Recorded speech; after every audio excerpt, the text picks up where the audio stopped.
آپ نئے ولاگ میں آفتاب احمد خانزادہ کے ساتھ ہیں۔ دنیا میں ہر شخص مسرت کا متلاشی ہے۔ پہلے روز سے لے کر آج تک سب انسانوں کی ساری زندگی اسی مسرت کی تلاش میں گزری ہے۔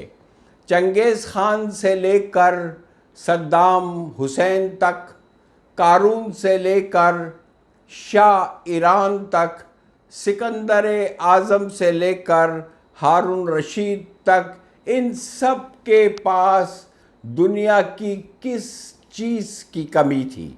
ان کے پاس دولت، طاقت، اختیار سے لے کر محلوں، زمینوں، جاگیروں کے اتنے خزانے تھے کہ ان کی صحیح تعداد کے بارے میں خود بھی انہیں علم نہیں تھا۔ کیا آپ یقین کے ساتھ کہہ سکتے ہیں کہ یہ سب اپنی اپنی زندگیوں سے خوش تھے؟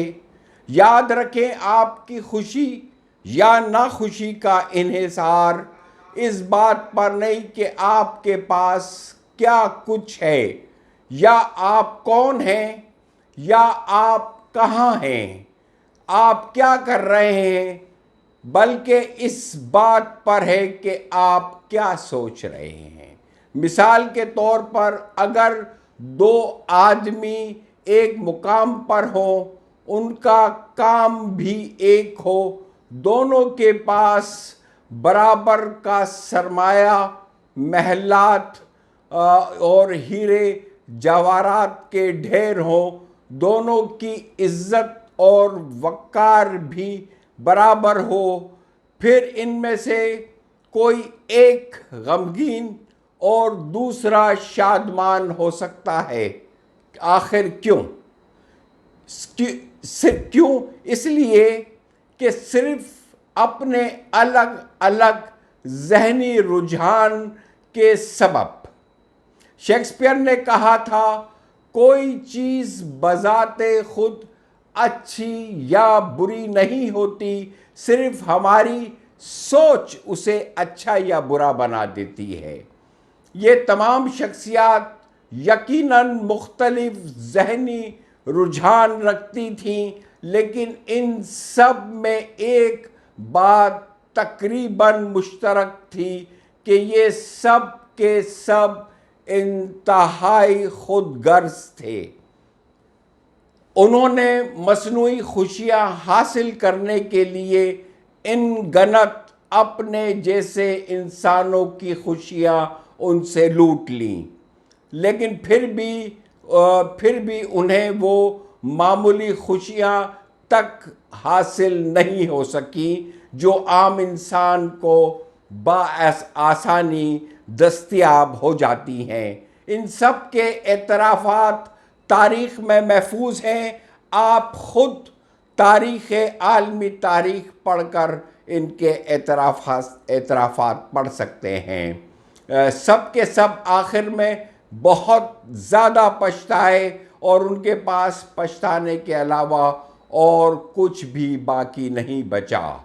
سکندر اعظم نے آخری وقت میں کہا تھا، میں دنیا کو فتح کرنا چاہتا تھا مگر موت نے مجھ کو فتح کر لیا۔ مایوسی میرے نزدیک جرم تھی، مگر آج مجھ سے زیادہ مایوس انسان دنیا میں کوئی اور نہیں۔ ہارون رشید نے آخری عمر میں کہا تھا، میں نے بے حد غم اور فکر کی زندگی گزاری ہے۔ زندگی میں کوئی دن ایسا نہیں جو میں نے بے فکری کے ساتھ گزارا ہو۔ نپولین بوناپارٹ کے آخری احساسات یہ تھے، مایوسی میرے نزدیک جرم تھی، مگر آج مجھ سے زیادہ دنیا میں کوئی بھی مایوس آدمی نہیں ہے۔ خلیفہ منصور عباسی کی موت کا وقت آیا تو اس نے کہا، اگر میں کچھ دن اور زندہ رہتا تو اس حکومت کو آگ لگا دیتا جس نے مجھے بار بار سچائی سے ہٹا دیا۔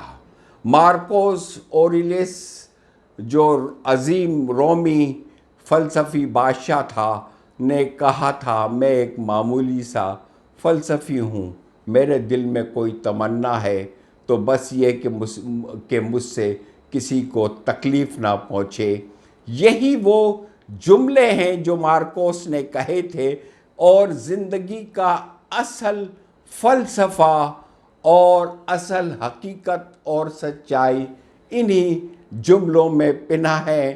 کاش ہمارے بڑے بڑے ایوانوں میں بیٹھنے والے یہ بات، یا بڑے بڑے محلات میں رہنے والے، یا عیش و عشرت اور شان و شوکت کی زندگی بسر کرنے والے، یا وہ لوگ جو اپنے علاوہ کسی دوسروں کو انسان تک ماننے کے لیے تیار نہیں ہے، کاش وہ یہ بات اچھی طرح سمجھ لیں۔ خدا حافظ۔